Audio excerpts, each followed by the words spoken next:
Hello, this is my trusty old power washer. It's a Foma model 660 Pro Line.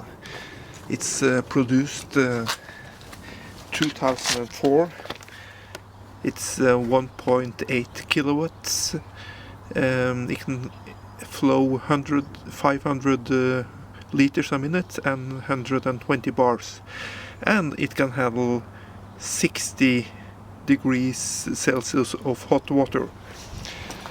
The reason I like it so well is that I have a 10-meter hose and it have adjustable lance, so you can fold it in the direction you want. It's very useful for undercarriage use.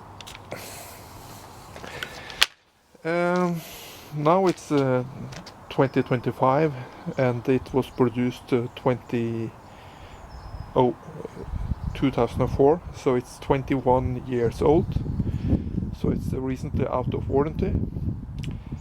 Let's turn on the water.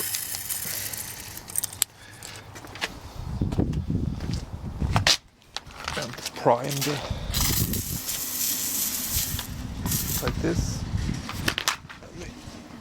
Put it on.